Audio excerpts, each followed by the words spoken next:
మనందరికీ బాగా తెలుసు, క్రిస్మస్లో జ్ఞానుల గురించి మనం మాట్లాడతాం. ఎవరు వీళ్ళంటే తూర్పు దేశపు జ్ఞానులు. నిజానికి ఈ తూర్పు దేశపు వాళ్ళు చేసే వాళ్ళ యొక్క నేచర్ ఎట్లా ఉంటుందంటే, వీళ్ళు మంత్ర ప్రయోగం చేసేవాళ్ళు.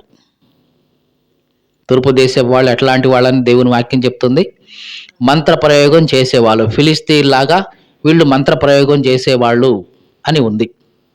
అంటే ఆ మంత్ర విద్యలో కానివ్వండి, ఇట్లాంటి వాటిలో వీళ్ళు పెట్టింది పేరు. అట్లాంటి తూర్పు దేశపు వాళ్ళు వీళ్ళు. ఇక్కడ జ్ఞానులు అని చెప్పబడిన వాళ్ళు ఒక స్కాలర్స్, అంటే ఖగోళ శాస్త్రానికి సంబంధించినటువంటి జ్ఞానులు వీళ్ళు. అయితే వీళ్ళు మరి క్రైస్తవులా అంటే కాదు, అన్యులే. తూర్పు దేశం అంటే చెప్తున్నాం కదా, అన్యులు వాళ్ళు. ఈ అన్యులైన వాళ్ళే స్కాలర్స్. వీళ్ళు ఆకాశాన్ని పరిశోధిస్తూ ఉన్నప్పుడు వీళ్ళకి ఒక నక్షత్రం ఉదయించడం జరిగింది. వాళ్ళకున్నటువంటి గ్రంథాలను బట్టి వీళ్ళు ఏమిటి నక్షత్రం, ఇంతకాలం మేము చూస్తూనే ఉన్నాం ఆకాశంలో ఉన్న నక్షత్రాలని, కానీ ఈ నక్షత్రం చూస్తే చాలా క్రొత్తగా కనిపిస్తూ ఉంది, చాలా డిఫరెంట్గా కనిపిస్తూ ఉంది. దీని గురించి స్టడీ చేద్దాం, ఇది ఏమై ఉండొచ్చు అని వాళ్ళు స్టడీ చేసినప్పుడు వాళ్ళ యొక్క సూచనలను బట్టి, వాళ్ళ యొక్క రీసెర్చ్ని బట్టి వాళ్ళకు అర్థమైంది ఏమిటంటే, ఇదిగో ఈ నక్షత్రం ఒక రాజుకు సూచనగా ఉంది. ఒక రాజుని ఈ నక్షత్రం చూపిస్తూ ఉంది. అసలు ఎవరు ఆ రాజు అని వాళ్ళ గ్రంథాలను ఇంకా పరిశీలిస్తే మనకి ఎదురుగా ఉన్నటువంటి పడమటి దిక్కులో తూర్పు దేశంలో ఉన్నాం మనం. మనకి ఆపోజిట్గా ఉన్న పడమటి దిక్కులో యూదుల రాజ్యంలో ఒక రాజు పుట్టాడు అనే దానికి ఇది సింబల్గా ఉంది. కాబట్టి మనం వెళ్ళి చూద్దాం, ఆ రాజు ఎవరో చూద్దాం. ఆయనకు రాజుగా పుట్టాడు కాబట్టి, ఆయన కోసం ఒక ప్రత్యేక నక్షత్రం ఉదయించింది కాబట్టి ఆయన తప్పనిసరిగా గొప్పోడై ఉంటాడు. ఆ రాజుని మనం కూడా వెళ్ళి పూజ చేద్దాం, ఆరాధన చేద్దాం అని వీళ్ళు బయలుదేరారు. సహజంగా వీళ్ళు అన్యులు కాబట్టి వీళ్ళ యొక్క మనస్తత్వం ఎట్లా ఉంటుందంటే, గొప్పవాళ్ళైన ప్రతి ఒక్కళ్ళని పూజించే అలవాటు వీళ్ళది. ఏమిటి అలవాటు? ఎవరైతే గొప్పవాళ్ళుగా ఉన్నారో వాళ్ళ దగ్గరికి వెళ్ళి పూజించేవాళ్ళు, వాళ్ళని ఆరాధన చేసేవాళ్ళు, వీళ్ళకున్న అలవాటు ఇది. కానీ ఈ గొప్పవాడు ప్రపంచాన్ని సృష్టించిన సృష్టికర్త అని మాత్రం వాళ్ళకు తెలియదు. తెలియకుండానే వచ్చి వీళ్ళు ఆరాధన చేశారు. దేవునికి స్తోత్రం కలుగును గాక. హల్లెలూయా. కాబట్టి యేసు క్రీస్తుని అధ్యయనం చేయడం మొదలేశారు వీళ్ళు. యేసు క్రీస్తుని వెదకటం మొదలేశారు వీళ్ళు. కాబట్టి బైబిల్ గ్రంథం వీళ్ళని ఏమని సంబోధిస్తూ ఉందంటే, జ్ఞానులు అని సంబోధిస్తుంది. ఈ లోకంలో ఎవరైనా సరే దేవుడు వాళ్ళని జ్ఞానులు అని పిలవాలంటే తప్పనిసరిగా వాళ్ళు క్రీస్తును వెతికిన వారై ఉండాలి, వెదకి కనుగొన్న వారై ఉండాలి.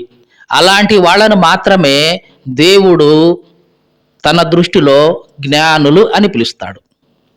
ఈ మాటలు వింటున్న ప్రియ సహోదరి సహోదరుడా, మనుషుల దృష్టిలో నువ్వు ఎంత జ్ఞానివైనా కావచ్చు, నీకు పుస్తక జ్ఞానం ఉండి ఉండొచ్చు, ఖగోళ శాస్త్ర జ్ఞానం ఉండి ఉండొచ్చు, కానీ దేవుడు నిన్ను జ్ఞాని అని పిలవగలడా? ఒక్కసారి ఆలోచించు. దేవుడు నిన్ను జ్ఞాని అని పిలవాలి అంటే గనక తప్పనిసరిగా నీ జీవితంలో నీవు క్రీస్తును వెతికిన వాడిగా ఉండాలి. వెతకటం మాత్రమే కాదు, ఆయన్ను కనుగొనాలి. ఎప్పుడైతే నీవు ఆయన్ను వెదకి కనుగొంటావో నీ జీవితంలో, అప్పుడు దేవుడు నిన్ను పరలోకం వెళ్ళగానే ఇదిగో ఇతను కూడా జ్ఞాని అని పిలుస్తాడు. కాబట్టి ఈ మాటలు వింటున్న మనమందరం కూడా దేవుని దృష్టిలో జ్ఞానులుగా ఉండాలి. ఇదే దేవుడు కోరుకుంటున్నాడు. మరి దేవుని దృష్టిలో మనం జ్ఞానులుగా కనబడాలి అంటే యేసు క్రీస్తును వెదకాలి, ఆయన్ను కనుగొనాలి. వాళ్ళను మాత్రమే దేవుడు జ్ఞానులు అని పిలుస్తున్నాడు. మరి అంతకంటే గొప్పవాళ్ళు లేరా అంటే, అన్న అనే ప్రధాన యాజకుడు అన్నాడు, కయప అనే ప్రధాన యాజకులు ఉన్నారు, ఇంకా రాజు హేరోదు రాజు ఉన్నాడు. వీళ్ళందరూ కూడా గొప్పవాళ్ళే లోకం దృష్టిలో. కానీ దేవుడు వీళ్ళందరినీ జ్ఞానులు అని పిలిచాడా? కేవలం తూర్పు దేశం నుంచి వచ్చిన వీళ్ళను మాత్రమే జ్ఞానులు అని పిలిచాడు. మరి ఎందుకు? ఎందుకంటే వీళ్ళు మాత్రమే యేసుక్రీస్తును వెతకటం ప్రారంభించారు. వెతికి వెతికి వెతికి చివరిగా వీళ్ళు మాత్రమే యేసుక్రీస్తును కనుగొన్నారు. వీళ్ళు ఆరాధన చేశారు. కాబట్టి వీళ్ళని దేవుడు ఏమని సంబోధిస్తున్నాడంటే జ్ఞానులు అని సంబోధిస్తున్నాడు. ఈ మాటలు వింటున్న ప్రియ సహోదరి సహోదరుడా, నిజంగా దేవుని దృష్టిలో నువ్వు జ్ఞాని అని పిలిపించుకోవాలని ఆశపడుతున్నావా? దేవుని దృష్టిలో నువ్వు జ్ఞానిగా ఉండాలని కోరుకుంటున్నావా? అయితే ఈ దినము నుండే నీవు క్రీస్తును వెతకటం ప్రారంభించాలి. వెతకి ఆయన్ను కనుగొనాలి. కనుగొని ఆయన్ను ఆరాధించాలి. అలా చేసినప్పుడే నీవు దేవుని దృష్టిలో జ్ఞానివి. దేవునికి స్తోత్రం కలుగును గాక. హల్లెలూయా. మరి దేవుడు మనలను జ్ఞాని అని పిలవాలి అంటే అది ఆషామాషి విషయం అయితే కాదు. మీకు అర్థమైందా అండి? మనుషులైతే ఏదో ఒకటి చెప్పేసి ఏదో ఒకటి మాయ చేసి ఈయన మంచోడండి, జ్ఞానవంతుడండి అని అనవచ్చు. కానీ దేవుడు నిన్ను జ్ఞాని అని పిలవాలి అంటే దేవుడు నిన్ను అన్ని రకాలుగా పరిశోధిస్తాడు. అన్ని రకాలుగా నిన్ను పరీక్షిస్తాడు. అన్నిట్లో నువ్వు నెగ్గుకొస్తే నిజంగా ఇతను జ్ఞాని అని దేవుడు సర్టిఫై చేస్తాడు. మనుషులు ఇచ్చే సర్టిఫికేటు కొంతకాలమే. వాళ్ళ యొక్క పై నేచర్ని బట్టి వాళ్ళు సర్టిఫై చేస్తారు. కానీ దేవుడైతే నీ హృదయాన్ని చూస్తాడు. మీకు తెలుసా అండి? ఒకసారి దేవుడు ఇశ్రాయేలీయుల మీద ఒక వ్యక్తిని రాజుగా నియమించాలి అనుకున్నాడు. అలా రాజుగా నియమించాలనుకున్నప్పుడు మొట్టమొదటిగా మనుషులకి అవకాశం ఇచ్చాడు. ఎంచుకోండి, మీకు ఎవరు కావాలో వాళ్ళని ఎంచుకోండి అని అంటే వీళ్ళు మనుషులు పై రూపాన్ని చూసి ఎంచుకున్నారు. సౌలుని ఎంచుకున్నారు. ఎత్తుగా ఉన్నాడు, మనుషులందరికంటే భుజాల కంటే ఎత్తుగా ఉన్నాడు. కాబట్టి రాజు అంటే అబ్బా ఇంత హైట్ ఉన్నాడు, ఇంత వెయిట్ ఉన్నాడు, ఇంత బలం ఉన్నాడు, రాజు అంటే ఎట్లా ఉండాలి అని పై రూపాన్ని చూసి మనుషులు ఆనాడు సౌలును చూసి సంతోషపడ్డారు. అబ్బా భలే రాజు దొరికాడు మనకని.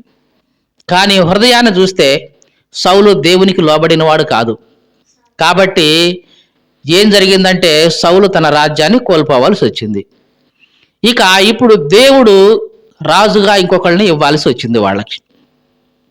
ఇప్పుడు యెషైతో చెప్పాడు సమూయేలుతో, యెషై కుమారులు ఉన్నారు, ఆ కుమారుల్లో నేను ఒకళ్ళని రాజుగా అభిషేకించబోతున్నాను, నీవు వెళ్ళి అభిషేకం చెయ్యి అన్నాడు. సమూయేలు మొదలయ్యేశాడు. ఇక అక్కడి నుంచి ఆ యెషై ఇంటికి వచ్చేసాడు. రామాలో ఉన్న యెషై ఇంటికి వచ్చేసాడు. ఓ రాగానే ఈ యెషై భయపడ్డాడు. సమూయేలు అంతటి గొప్పవాడు నా ఇంటికి రావడమా, ఏంటి, ఎందుకు వచ్చింది ఏంటని, ఏంటయ్యా ఏమైందయ్యా, ఏమైనా తప్పు జరిగిందా అమ్మ వల్ల అని అంటే ఏమీ జరగలేదు, ప్రశాంతంగా ఉండండి, ఇదిగో ఒక బలి అర్పించడం కోసం నేను వచ్చాను, కాబట్టి బలికి అన్ని సిద్ధం చేయి అన్నాడు. ఆ రోజుల్లో బలి అర్పించడం అంటే పండగే. ఇంట్లో మన క్రిస్మస్ పండుగలంటే ఇంకా గొప్పదే. ఇక అన్ని సిద్ధం చేశాడు. బలి అర్పించే టైం అయింది. ఇక నీ కొడుకులందరినీ కూడా ఒక్కొక్కళ్ళని పిలువు అన్నాడు. అనగానే ముందు పెద్దోడిని పిలిచారు. రే పెద్దోడా రారా. పెద్దోడిని చూశాడు. సమూయేలు పెద్దోడిని చూడగానే సమూయేలుకైతే బాగా నచ్చాడు. అంత ఎత్తున్నాడు, అంత లావుగా ఉన్నాడు, దృఢంగా ఉన్నాడు. రాజు అంటే నిజంగా ఇట్లా ఉండాలి, భలేవాడిని ఎందుకున్నాడు దేవుడు, రాజు అంటే కరెక్ట్గా తగినవాడే, బాగానే ఉన్నాడు అనుకున్నాడు. ఎప్పుడైతే సమూయేలు హృదయంలో ఎట్లా అనుకున్నాడో వెంటనే దేవుడు అన్నాడు, సమూయేలు పై రూపాన్ని చూసి మోసపోవద్దు, నువ్వు అతని ఎత్తుని అతని బలాన్ని నువ్వు లక్ష్య పెట్టొద్దు, లెక్క చేయొద్దు. మనుషులైతే పై రూపాన్ని చూస్తారు, కానీ నేను హృదయాన్ని చూసేవాడిని, నేను ఇతన్ని ఎన్నుకోవట్లేదు, ఇతన్ని పక్కకు నెట్టేసేయి అన్నాడు. సమూయేలు అన్నాడు యెషైతో, అబ్బాయి అండి ఇతన్ని ఎన్నుకోలేదు దేవుడు, మీ రెండో కొడుకుని పంపించండి అన్నాడు. ఆ రెండో కొడుకు వచ్చాడు. అతను కూడా ఎత్తుగా లావుగా అజ్జంగా బాగానే ఉన్నాడు. ఇతను చూసి సమూయేలు అనుకున్నాడు, ఇతను కూడా బాగానే ఉన్నాడు, బహుశా దేవుడు ఇతన్ని ఎన్నుకున్నాడేమో అనుకున్నాడు. దేవుడు అన్నాడు, లేదు లేదు, ఇతన్ని కూడా నేను ఎంచుకోలేదు, కాబట్టి ఇతన్ని కూడా నెట్టేసేయి అన్నాడు. ఇట్లాగా 7 వచ్చారు. ఈ 7 చూసిన ప్రతిసారి సమూయేలు అనుకున్నాడు, పర్లేదు ఇతను కూడా రాజుగా పనికొచ్చేవాడు అనుకున్నాడు. ఈ 7గురిని కూడా దేవుడు ఏమనంటే, నేను వీళ్ళని త్రోసివేశాను, వీళ్ళు రాజుగా ఉండటానికి నా దృష్టిలో పనికిరారు, వీళ్ళని నేను తిరస్కరించాను, పక్కకు పెట్టేసి అన్నాడు. 7గురు అయిపోయారు. నీకు ఎంతమంది కొడుకులయ్యా? 7గురు అయిపోయారా? నా కొడుకులందరిని తీసుకొచ్చేసానండి 7గురిని అని అంటే, అప్పుడు సమూయేలు మళ్ళీ అడిగాడు గట్టిగా రెట్టించి, నీకు 7గురు కొడుకులేనా, ఇంకోడు ఉన్నాడా అని గట్టిగా అడిగాడు. అప్పుడు యెషై కొంచెం తడబడి, అవునండి ఉన్నాడు, కడసారి వాడు ఉన్నాడండి, వాడు అడవిలో గొర్రెలు కాస్తా ఉన్నాడండి అంటే, అతన్ని పిలిపించు, అతను వచ్చేదాకా మనం భోజనానికి కూర్చునేది లేదు, అతను రావాలి, అప్పుడే మనం భోజనానికి కూర్చోవాలి అంతే అన్నాడు. ఇక ఆ పనివాడినిచ్చి పంపించాడు. అడవిలో గొర్రెలు కాసుకుంటున్న దావీదుని పిలిపించాడు. దావీదు ఎప్పుడైతే సమూయేలు కంటబడ్డాడో, సమూయేలుకి ఎదురయ్యాడో, వెంటనే దేవుడు చెప్పాడు సమూయేలుతో, ఇదిగో నేను కోరుకున్నవాడు ఇతడే, నీ వెళ్ళి అతనికి అభిషేకం చెయ్యి అన్నాడు. జాగ్రత్తగా చూడండి, సమూయేలు ఒక మనిషిగా ఆలోచించి, ఎత్తును చూసి, లావును చూసి, బలాన్ని చూసి ఇతను రాజుగా ఉండటానికి తగినవాడే అనుకున్నాడు. కానీ దేవుడు వాళ్ళ యొక్క హృదయాన్ని చూసినప్పుడు అది నచ్చలేదు. దావీదును చూశాడు, దావీదు యొక్క హృదయం దేవునికి నచ్చింది. కాబట్టి దేవుడు దావీదును రాజుగా ఎంచుకున్నాడు. దేవునికి స్తోత్రం కలుగును గాక. హల్లెలూయా. ఇవన్నీ ఎందుకు చెప్తున్నానంటే, దేవుడు మన యొక్క పై రూపాన్ని అయితే చూసేవాడు కాదు, పై రూపాన్ని చూసి నిర్ణయం తీసుకునేవాడు కాదు. అదే మనిషి అయితే గనక పై రూపాన్ని చూసి నిర్ణయం తీసుకుంటాడు. మీకు తెలుసా, కానిస్టేబుల్కి సెలెక్ట్ అయినా, హోమ్ గార్డ్కి సెలెక్ట్ అయినా, ఎస్ఐకి సెలెక్ట్ అయినా, వీళ్ళందరినీ ఏం చూస్తారు? ముందు హైట్ చూస్తారు, తగినంత హైట్ ఉన్నారా లేదా, వెయిట్ ఉన్నారా లేదా, చెస్ట్ తగినంత ఉందా లేదా, జంప్ ఎట్లా ఉంది, లాంగ్ జంపింగ్ ఎట్లా ఉంది, హై జంపింగ్ ఎట్లా ఉంది, రన్నింగ్ ఎట్లా ఉంది, ఇవన్నీ చూస్తారు తప్ప వీళ్ళు హృదయంలో లంచం తీసుకునే వాళ్ళ కాదా? చూస్తారా ఈ సంగతులు ఎవరన్నా? లోపల విషయాన్ని ఎవరు చూడరు, ఎందుకంటే మనుషులకు కనిపించేది పైదే. కాబట్టి పై రూపాన్ని చూసి, వాళ్ళ ఎత్తును చూసి, లావును చూసి, వాళ్ళ long jump, high jump, running ఇవన్నీ చూసి సెలెక్ట్ చేస్తారు ఒక పోలీస్ ఆఫీసర్గా. అతని తర్వాత లంచం తీసుకుంటాడో, న్యాయాన్ని తిప్పేస్తాడో, ఇవేమి వాళ్ళకి తెలియవు, ఎందుకంటే వాళ్ళ హృదయాన్ని చూసేవాళ్ళు కాదు కదా. కానీ దేవుడు మొట్టమొదటిగా నీ రూపాన్ని కాదు చూసేది, నీ హృదయాన్ని చూస్తాడు. దాన్ని బట్టి ఆయన నిర్ణయం తీసుకుంటాడు. దేవునికి స్తోత్రం కలుగును గాక. హల్లెలూయా. కాబట్టి ఈ జ్ఞానుల గురించి మనకు వచ్చేటప్పటికి, వీళ్ళు ఎంత ఎత్తున్నారు అని దేవుని వాక్యం చెప్పలే, ఎంత లావు ఉన్నారు అనేది విషయం చెప్పలా, ఎంత మంది ఉన్నారు అనేది కూడా చెప్పలేదు. కానీ వాళ్ళు చేసిన పని మాత్రం దేవుని వాక్యంలో రాయబడి ఉంది. దీన్ని బట్టే వాళ్ళు జ్ఞానులు అని దేవుడు సర్టిఫై చేశాడు. మీకు అర్థమైందండి? ఈ లోకంలో నువ్వు ఎంత ఎత్తున్నావు, ఎంత లావు ఉన్నావు, ఎంత అందంగా ఉన్నావు, ఎంత బలగం ఉంది నీకు, ఎంత బంధువులు ఉన్నారు నీకు, ఇవేమి దేవుడు చూడడు. నీ హృదయంలో దేవుని పట్ల ఎలాంటి భావం కలిగి ఉన్నావు, ఇది మాత్రమే దేవుడు చూస్తాడు. దేవునికి స్తోత్రం కలుగును గాక. హల్లెలూయా. ఈ జ్ఞానుల విషయంలో ఏదైతే దేవుడు చూశాడో, మన విషయంలో కూడా దేవుడు అదే చూస్తాడు. దీన్ని బట్టే మనము జ్ఞానులమా కాదా అనేది నిర్ణయించబడుతుంది. ఇంతకీ జ్ఞానుల విషయంలో దేవుడు ఏమి చూశాడు? ఒకదాని తర్వాత ఒకటి మనం చూద్దాం. మొట్టమొదటిగా వీళ్ళు చేసింది ఏమిటంటే, తూర్పు దేశంలో నక్షత్రాన్ని చూశారు. వాళ్ళ యొక్క ఆ టెలిస్కోప్ ద్వారానే కానివ్వండి, మొత్తానికైతే వాళ్ళ యొక్క పరిశోధనలో నక్షత్రాన్ని చూశారు. నక్షత్రాన్ని చూసిన వీళ్ళు ఒక రాజు పుట్టాడు యోధా రాజ్యంలో అనుకున్నారు. అక్కడి నుంచి వెతకడానికి బయలుదేరారు. ఎంత దూరం చెప్పండి? ఎంత దూరం? 1 కిలోమీటరా, 2 కిలోమీటర్లా, 10 కిలోమీటర్లా? ఆ దిక్కు నుంచి ఈ దిక్కు దాకా అంటే కొన్ని వందల కిలోమీటర్లు వీళ్ళు ప్రయాణం చేయడానికి సిద్ధమయ్యారు. ఎంత దూరమైనా సరే వీళ్ళు ఆయన్ను వెతకాలి అని సిద్ధపడ్డారు. ఇది మొట్టమొదటి లక్షణం. శ్రమ పడాలా వద్దా? కష్టం అవుద్దా లేదా? ఎంత కష్టమైనా, ఎంత శ్రమ అయినా, ఎంత దూరమైనా సరే వెతకాలి అని నిర్ణయించుకున్నారు. ఇది దేవుడు మొట్టమొదటిగా వాళ్ళ హృదయంలో చూశాడు. ఈ మాటలు వింటున్న ప్రియ సహోదరి సహోదరుడా, చాలాసార్లు మనం అనుకుంటాం దేవుని సన్నిధిలో ఉండాలంటే, క్రైస్తవులుగా బ్రతకాలంటే చాలా కష్టమండి. ప్రతిరోజు ప్రార్థన చేయాలి, తర్వాత ప్రతి వారం దేవుని సన్నిధిలో ఉండాలి, తర్వాత అబద్ధాలు ఆడకుండా ఉండాలి, మోసం చేయకుండా ఉండాలి, అది చేయకుండా ఉండాలి, ఇది చేయకుండా ఉండాలి, చాలా కష్టమండి అనుకుంటాం. ఎంత కష్టమైనా సరే దేవుని కోసం నేను బ్రతకాలి అని తీసుకున్న నిర్ణయం ఉందే, దీన్ని దేవుడు చూస్తాడు. దేవునికి స్తోత్రం కలుగును గాక. హల్లెలూయా. ఇక రెండవదిగా వీళ్ళు విశ్వాసంతో బయలుదేరారు. ఎట్లా బయలుదేరారు? విశ్వాసంతో బయలుదేరారు. అంతేగాని నక్షత్రం అయితే కనబడింది, రాజు పుట్టాడో లేదో మనకేం తెలుసు అని అవిశ్వాసంతో అయితే వీళ్ళు బిగిన్ చేయాల. విశ్వాసంతో వీళ్ళు బయలుదేరారు. మన జీవితాల్లో దేవుడు చూసేది కూడా ఇదే, విశ్వాసం. విశ్వాసంతో ముందుకు అడుగు వేశారు.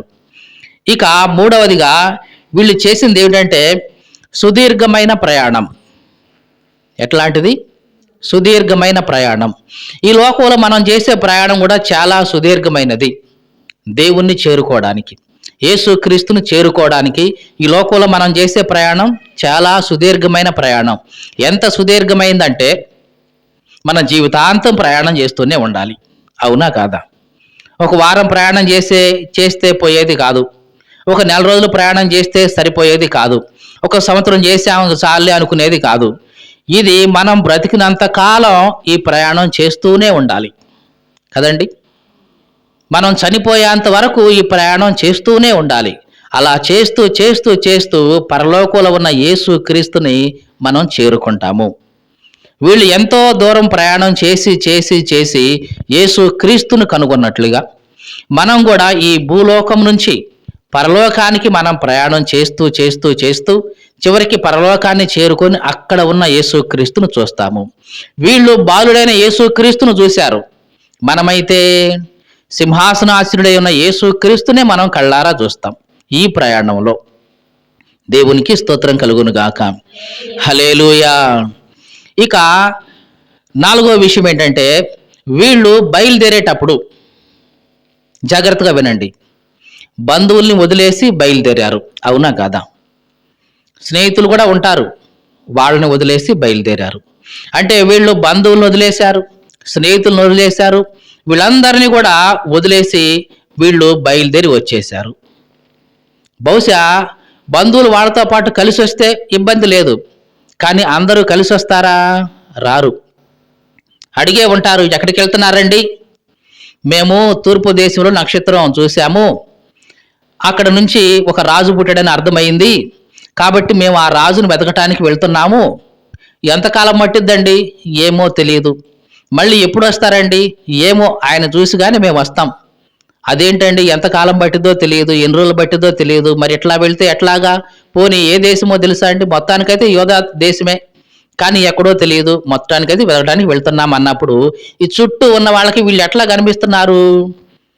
వీళ్ళు చదివి చదివి చదివి వీళ్ళకి మైండ్ పోయినట్టుంది. ఇప్పుడు దాకా వీళ్ళేదో చదువుకున్నోళ్ళు, వీళ్ళేదో కాస్త స్కాలర్స్ గొప్పవాళ్ళు అనుకున్నాం, కానీ ఇగో ఈ నక్షత్రం చూసేసరికి వీళ్ళ మైండ్ పోయింది. ఎక్కడో రాజు పుట్టాడంట, ఆయన వెతకటం కోసం పొలవమంట వీళ్ళు బయలుదేరుతున్నారంట అని అనుకున్నారా లేదా? అనుకునే ఉంటారు. అయినా సరే వీటన్నిటిని వాళ్ళు పక్కన పెట్టి యేసుక్రీస్తును వెతకటానికి బయలుదేరారు. ఈ మాటలు వింటున్న ప్రియ సహోదరి సహోదరుడా, ఈ లోకంలో యేసుక్రీస్తు కోసం నువ్వు ప్రయాణం చేస్తున్నప్పుడు చాలా మంది నుంచి నీకు వచ్చే మాటలు ఎట్లాగే ఉంటాయి. ఎన్నో అభ్యంతరాలు, ఎన్నో ఆటంకాలు కుటుంబం నుంచి రావచ్చు, బంధువుల నుంచి రావచ్చు, స్నేహితుల నుంచి రావచ్చు, ఇరుగు పొరుగు వాళ్ళ దగ్గర నుంచి రావచ్చు. వీళ్ళందరి నుంచి నీ దృష్టిలో, వాళ్ళందరి దృష్టిలో నువ్వు ఎట్లా ఉంటావంటే ఒక తిక్కల దానివిగా, ఒక తిక్కలోడిగా, తెలివి తక్కువడివిగా ఇట్లా కనిపిస్తావు వాళ్ళ దృష్టిలో. ఎందుకంటే వాళ్ళు ఎంతసేపటికి ఏమనుకుంటారు? దేవుడు అంటే ఏముందిలేండి, వారానికి ఒకసారి పోయి కాసేపు మోకాళ్ళుని అవసరమైతే ఒక చందాలో ఏదో కొంచెం వేస్తే చాలు, మాకు దీవెనలు ఇస్తాను అనుకుంటారు. కానీ నీవేమో ఆయన్ని వెతకటానికే బయలుదేరావు. ఇది వాళ్ళకి నచ్చదు, అపవాదికి అసలే నచ్చదు. అందుకని అపవాది ఏం చేస్తాడు? అందరినీ రేపుతా ఉంటాడు. ఇంట్లో వాళ్ళని, బయట వాళ్ళని అందరినీ రేపి నీ ప్రయాణానికి అడ్డుపడేలాగా చేస్తూ ఉంటాడు. దేవునికి స్తోత్రం కలుగును గాక. హల్లెలూయా. కాబట్టి మన జీవితంలో దేవుని కొరకు మనం ప్రయాణిస్తున్నప్పుడు కొన్నిసార్లు బంధువులను వదిలేయాల్సి ఉంటుంది.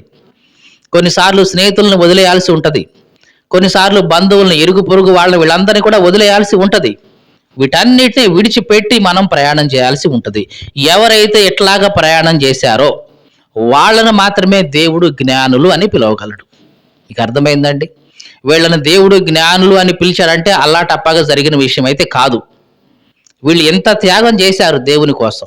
వాళ్ళ బంధువును వదిలేశారు, వాళ్ళ స్నేహితులను వదిలేశారు, కుటుంబాలను వదిలేశారు, బహుశా వీళ్ళు సంపాదన వదిలేశారు. వదిలేశారా లేదా? వదిలేసినట్టేగా. మరి ఎంతకాలం ప్రయాణం చేశారు వీళ్ళు అంటే దాదాపుగా 6 నెలల పైనే పట్టింది. మీకు తెలుసా? హేరోదు యేసుక్రీస్తును చంపాలి అనుకున్నది ఏ సంవత్సరం అంటే అప్పటికి యేసుక్రీస్తు యొక్క వయసు దాదాపుగా సంవత్సరం 6 నెలలు అయింది. అంటే ఈ సంవత్సరం 6 నెలల్లో జ్ఞానులు రావటం అయ్యింది, తిరిగి వెళ్ళటం అయింది. అంటే జ్ఞానులు ప్రయాణం చేసి చేసి చేసి ఎంత కాలానికి యేసుక్రీస్తుని చేరుకున్నారు అంటే 1.5 సంవత్సరం కాలం పట్టిందనమాట. అంటే వీళ్ళు ఎంత దూరం ప్రయాణం చేశారో ఒక్కసారి ఆలోచించండి.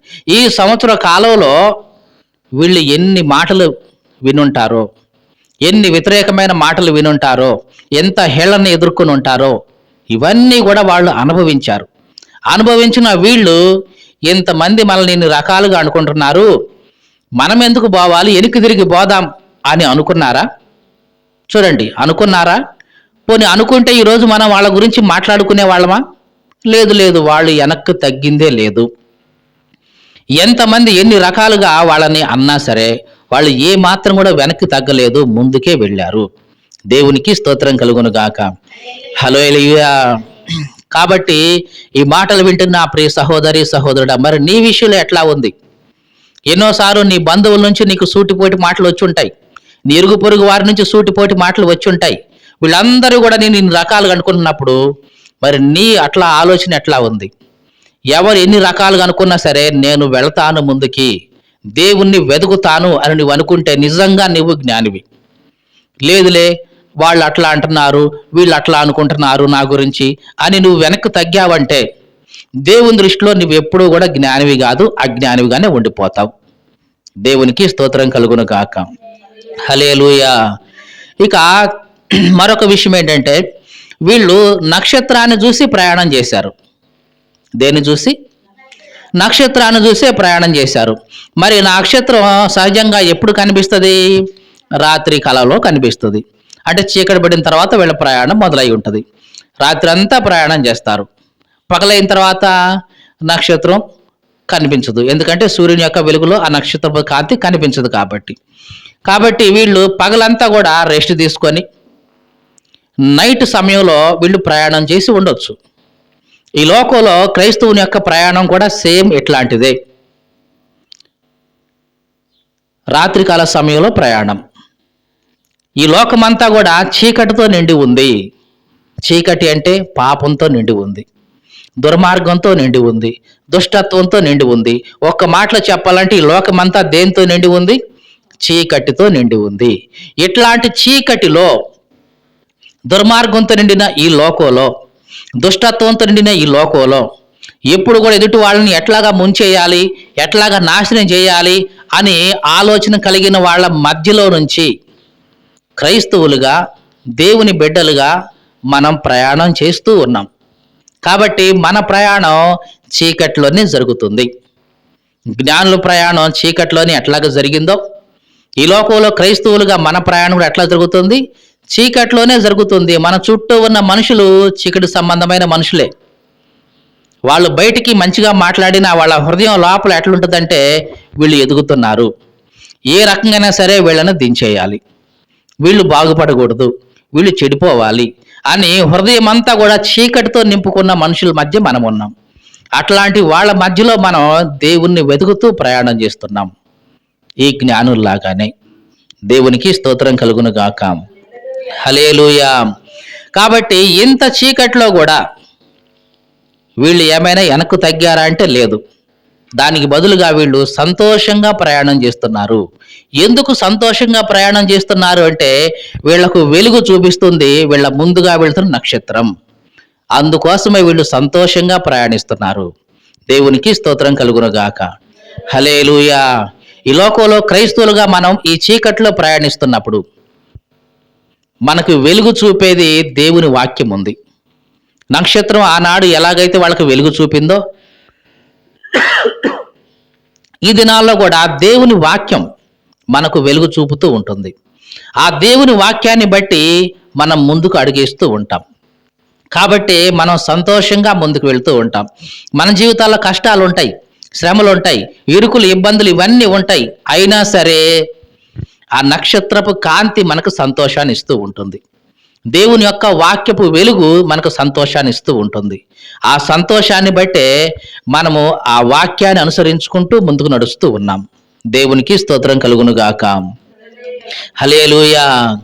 కాబట్టి ఎవరైతే ఇలాగా కష్టాల్లో కూడా, శ్రమల్లో కూడా, ఇరుకులు, ఇబ్బందులు, హేళనలు ఇవన్నీ అనుభవిస్తూ కూడా దేవుని కొరకు ముందుకు అడుగేస్తూ ఉంటారో వీళ్లను మాత్రమే దేవుడు జ్ఞానులు అని పిలుస్తున్నాడు.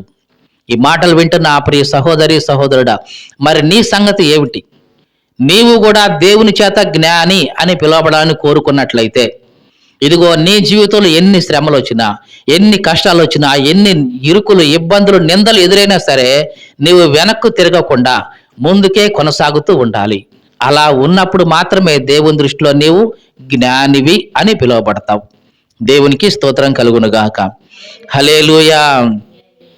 మరి వీళ్ళ యొక్క ప్రయాణం మరి ఎట్లా ఉంది? చీకట్లోనే చెప్తున్నాం. మరి చీకట్లో దొంగలు ఉంటారా లేదా? ప్రయాణిస్తున్నాం, ఈ ఊరు నుంచి ఆ ఊరికి వెళ్తున్నాం, అంతా చీకటి. అయినా సరే దొంగల బెడద ఉంటుంది. అయినా సరే వీళ్ళు జాగ్రత్తగా వెళుతూ ఉన్నారు. ఈ లోకంలో మనం ప్రయాణిస్తున్నప్పుడు కూడా మనకి కూడా ఈ దొంగల బెడద అనేది ఉంటుంది. ఎవరు ఈ దొంగలు అంటే అపవాది యొక్క సైన్యం. దొంగ అంటే ఎవరు అంటే అపవాది. మరి దొంగల యొక్క సమూహం అంటే అపవాది యొక్క సమూహం, దురాత్మల యొక్క సమూహం. ఇవన్నీ కూడా మనల్ని దొంగిలించడం కోసమే వస్తూ ఉంటాయి. మనలో ఉన్న సంతోషాన్ని దొంగిలించడం కోసం, మనలో ఉన్నటువంటి వాక్య ధ్యానాన్ని దొంగిలించడం కోసం, దేవునికి మనం ఇచ్చే ప్రార్థనా సమయాన్ని దొంగిలించడం కోసం, దేవునికి మనం చేసే అర్పణలు దొంగిలించడం కోసం, దేవునికి మనం ఇచ్చే స్తుతిని దొంగిలించడం కోసం ఇదిగో ఈ లోకంలో దొంగల సమూహం అనేది ఎప్పుడు మన చుట్టూ ఉంటానే ఉంటుంది. ఈ మాటలు వింటున్న నా ప్రియ సహోదరి, సహోదరుడు, జాగ్రత్త. దొంగల విషయంలో నువ్వు చాలా జాగ్రత్తగా ఉండాలి. కనిపించే దొంగలు కాదు వీళ్ళు, కనిపించని దొంగలు. కనిపించే దొంగలైతే నీ ఇంట్లోకి దూరి బంగారం, వెండి, డబ్బులు ఇవన్నీ ఎత్తుకుపోతారు. మరి అపవాది నీ ఇంట్లోకి జొరబడితే వాడికి నీ బంగారం అవసరం లేదు, నీ వెండి అవసరం లేదు, నీ బట్టలు వాడికి అవసరమే లేదు. కానీ వాడికి దొంగిలించేది ఏమిటంటే నీ జీవితంలో ఉన్న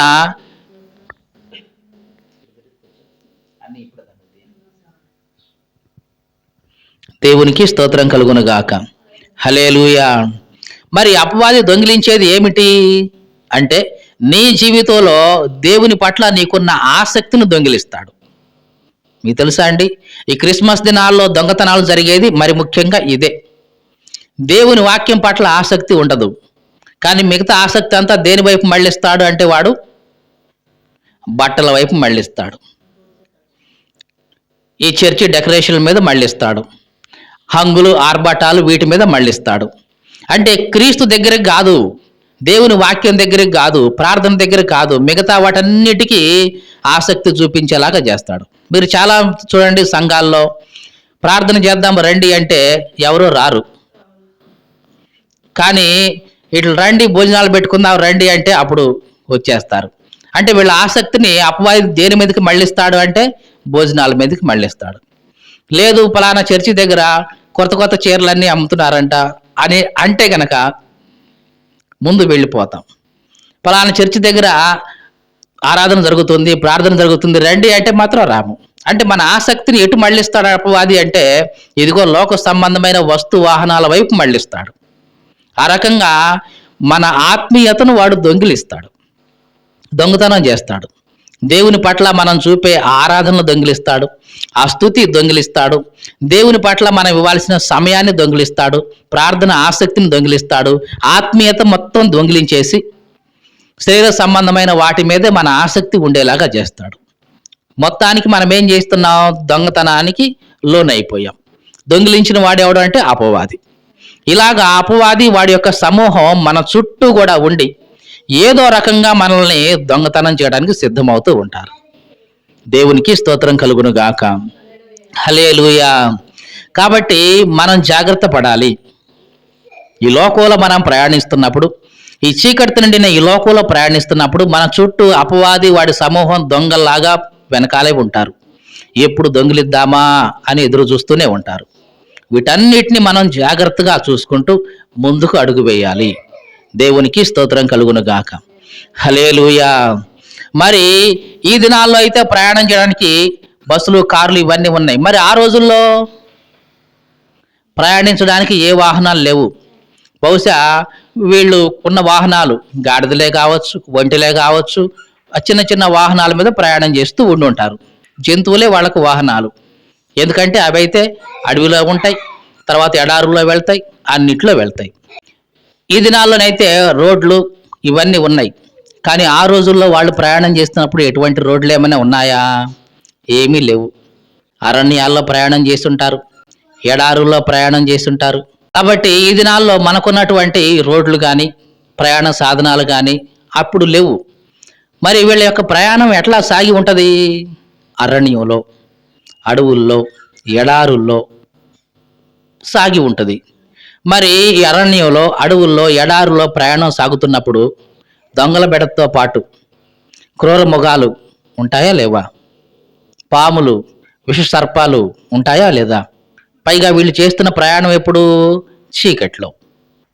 మరి వీటన్నిటి నుంచి వీళ్ళు తప్పించబడాలా లేదా? మన జీవితంలో కూడా ఇదే. మనం ప్రయాణిస్తున్నప్పుడు ఎన్నో క్రూర జంతువులు మన చుట్టూ ఉంటాయి.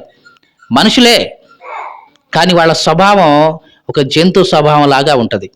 మనుషులే, కానీ వాళ్ళ స్వభావం ఒక సర్ప స్వభావం లాగా ఉంటుంది. ఎప్పుడు కాటు వేద్దామా ఎదుటి వాళ్ళని, ఎప్పుడు నాశనం చేద్దామా ఎదుటి వాళ్ళని అని మన చుట్టూ ఉన్నవాళ్ళు ఒక్కోసారి విష సర్పాల్లాగా ఉన్నవాళ్ళు ఉంటారు, క్రూర మృగాల్లాగా జీవించే వాళ్ళు ఉంటారు. వీళ్ళందరి మధ్యలో మనం వెళుతూ ఉన్నాం. జాగ్రత్తగా చూడండి. వీళ్ళు ఇంత క్రూర మృగాల మధ్య, విష సర్పాల మధ్య ప్రయాణిస్తున్నా సరే వీళ్ళకు ఎక్కడైనా ఏ హాని అయినా జరిగిందా? జరిగినట్లు మనం చదువుకుంటామా? అట్లాంటిది ఏమీ లేదు. వీళ్లకు దేవుడు అంత కాపుదలు ఇస్తూ వచ్చాడు. ఈ మాటలు వింటున్న నా ప్రియ సహోదరి సహోదరుడా, వీళ్ళకి ఇచ్చిన కాపుదల దేవుడు నీకు నాకు కూడా ఇస్తాడు. నీవు కూడా ఈ లోకంలో పాపంతో నిండిన ఈ లోకంలో ప్రయాణం చేస్తున్నావు. నీ చుట్టూ దుర్మార్గం, దుష్టత్వంతో నిండిన హృదయాలు ఉన్న మనుషుల మధ్య ప్రయాణం చేస్తున్నావు. విష సర్పాలు లాంటి మనుషుల మధ్య నువ్వు ప్రయాణం చేస్తున్నావు. అయినా సరే వాళ్ళ దగ్గర నుంచి నీకు ఏ హాని కలగకుండా, ఏ కీడు జరగకుండా కంటికి రెప్పలాగా నిన్ను కాపాడుతున్నాడు నీ దేవుడు. దేవునికి స్తోత్రం కలుగును గాక. హల్లెలూయా. ఈ మాటలు వింటున్న ఆ ప్రియ సహోదరి సహోదరుడా, ఇంత కాపుదల దేవుడు నీకు ఇస్తూ ఉన్నాడు. ఎక్కడికి చేరడానికంటే యేసు క్రీస్తును చేరడానికి. ఇంత చేసిన తరువాత వీళ్ళు ఒకానొక బుద్ధిహీనమైన పని చేశారు. తెలుసా అండి? పేరుకు జ్ఞానులే, కానీ ఒక బుద్ధిహీనమైన పని చేశారు. అదేమిటంటే యెరూషలేముకు చేరిన తర్వాత, మొత్తానికైతే ప్రయాణం చేసి వచ్చాం, యెరూషలేముకు వచ్చాం. యెరూషలేం అంటే మహారాజు పట్టణం. రాజులు ఉంటే ఎక్కడే ఉండాలి?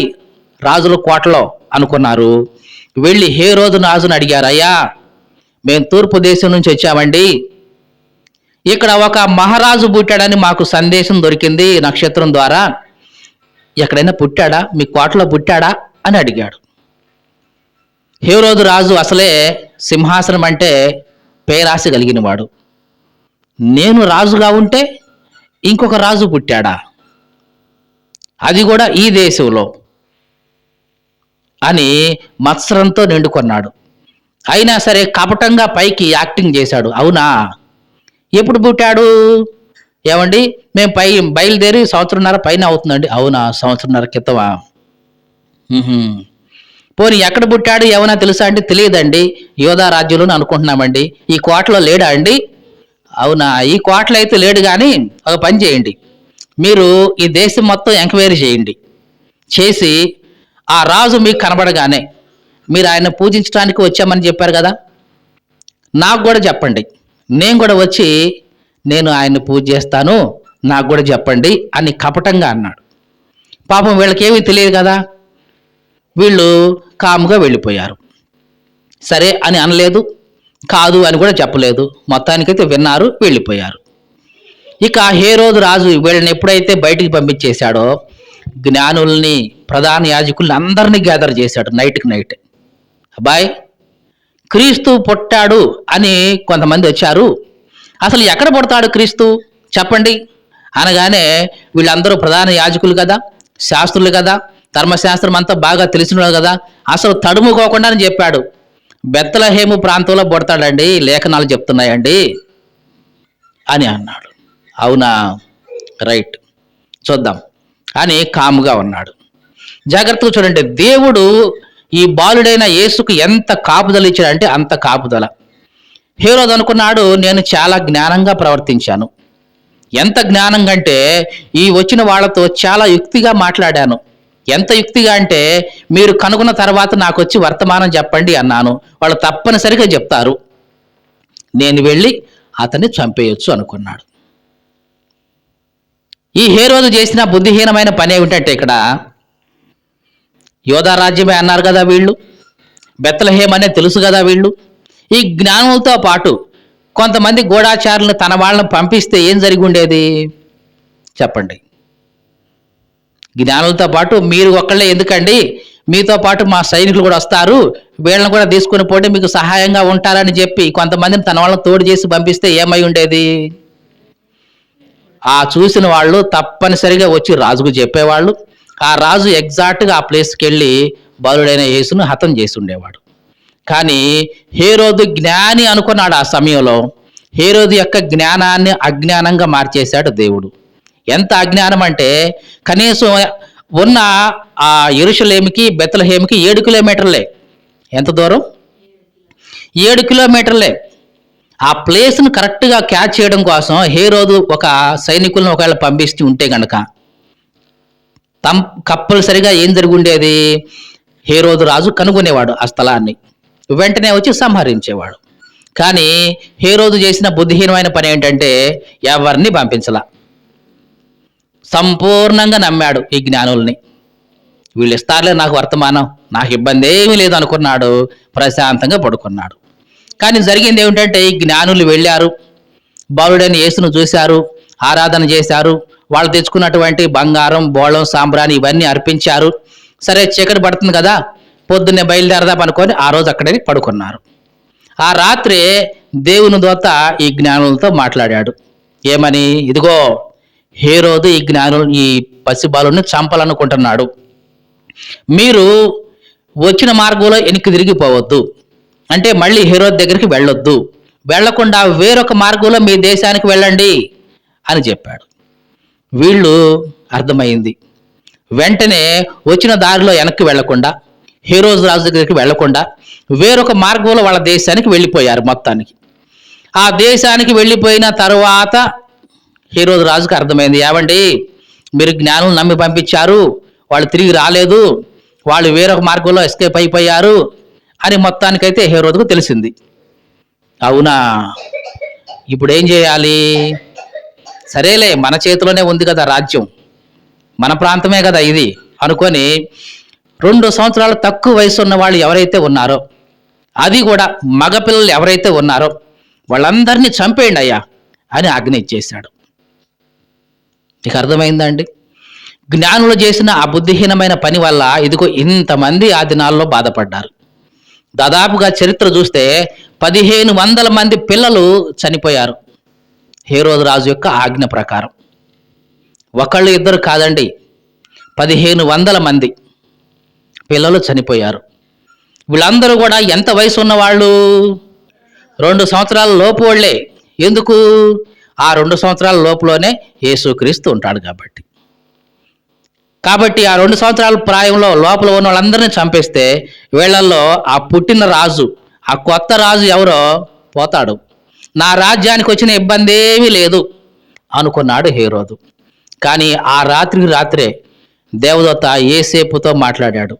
యేసేపు, హేరోదు రాజు ఈ శిశువును చంపాలని అనుకుంటున్నాడు. నువ్వు వెంటనే ఐగుప్తు దేశానికి పారిపో, నేను నీతో చెప్పేంత వరకు అక్కడి నుంచి రావద్దు అని పంపించేశాడు. మరి అప్పటిదాకా మేము ప్రయాణం చేయాలంటే ఈ దేశం కాదు కదా, ఐగుప్తు దేశం అంటున్నావు. తొందరగా వెళ్ళాలి, మరి ఏదో ఒక ప్రయాణం మేము కట్టుకోవాలి, మరి మాకు డబ్బులేవి, మేము ఎట్లాగా అని యేసేపు అడగల. ఎందుకంటే దేవుడు అప్పటికే యేసేపు కావలసిందంతా ఇచ్చేశాడు. ఏమిచ్చాడు? జ్ఞానుల ద్వారా బంగారాన్ని ఇచ్చేశాడు, బోళాన్ని ఇచ్చేశాడు, తర్వాత సాంబ్రాన్ని ఇచ్చేశాడు. ఇవన్నీ కూడా చాలా విలువైనవి. ఎక్కడ ఏ కొంచెం అమ్మినా సరే కావలసినంత డబ్బు వాళ్ళకు వస్తుంది. ఇట్లాగా వాళ్ళ ప్రయాణానికి కావలసినంత ముందే దేవుడు ఏర్పాటు చేసేసాడు.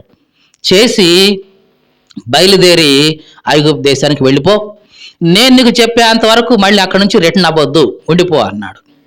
ఆ రాత్రికి రాత్రే యేసేపు మరియను బాలుడైన యేసును తీసుకొని వెంటనే ఐగుప్తుకు ప్రయాణమై వెళ్ళిపోయాడు. ఎప్పుడైతే వెళ్ళి ఈ ప్రాంతం దాటారో హేరోదు ఆజ్ఞ బయలుదేరింది ఈ ప్రాంతంలో. యేసుక్రీస్తు అయితే ఐగుప్తులోకి వెళ్ళిపోయాడు. ఇక్కడ చిన్న పిల్లల యొక్క వధ ప్రారంభమైంది. బహుశా హేరోదు అనుకుని ఉంటాడు, ఇంతమందిని చంపేశాను, ఈ పుట్టిన ఈ రాజు పోయే ఉంటాడు అనుకున్నాడు. అనుకునే ఉంటాడు. కానీ దేవుని ప్రణాళిక దానికి భిన్నంగా ఉంది. దేవునికి స్తోత్రం కలుగును గాక. హల్లెలూయా. ఈ మాటలు వింటున్న ప్రియ సహోదరి సహోదరుడా, నిన్ను కాపాడే ప్రణాళిక చిత్తం దేవునిలో ఉంటే ఈ లోకంలో ఎంతమంది ఎన్ని రకాలుగా ప్రయత్నించినా సరే దేవుడు నిన్ను ఆ అపాయంలో నుంచి బయటపడేస్తాడు. అందుట్లో ఎటువంటి సందేహం లేదు. రాజే ప్రయత్నం చేశాడు చంపేద్దామని, అయినా సరే ఆ ప్రణాళికను దేవుడు ఏం చేశాడు? చిత్తు చేశాడు. ఇదంతా కూడా అపవాది యొక్క ప్రణాళిక.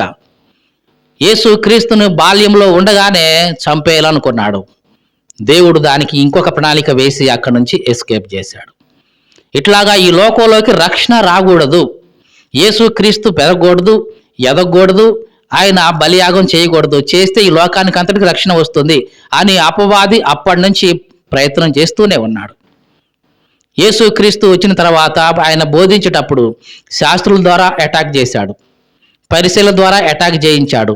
చివరికి సిలువ మీద నుంచి దిగి వస్తే బాగుంటుంది, అట్లాగనే సరే ఈ రక్షణ కార్యం ఆగిపోతుంది అనుకొని సిలువ మీద మరణం అనుభవిస్తున్న ఆ సమయంలో కూడా ఆయన వేరే వాళ్ళని ప్రేరేపించి, అంటే అపవాది ప్రేరేపించి, ఇదిగో ఇతను యూదుల రాజంట, సిలువ మీద నుంచి దిగి రాలేడు, ఈయన రాజంట అని ఇట్లాంటి మాటలు పలికించాడు.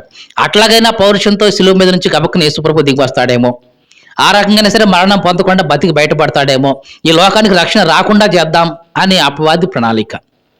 అపవాది ఎన్ని రకాలుగా ప్రణాళికలు వేసినా సరే దేవుడు తన చిత్తాన్ని జరిగించుకుంటూ వచ్చాడు. దేవునికి స్తోత్రం కలుగును గాక. హల్లెలూయా.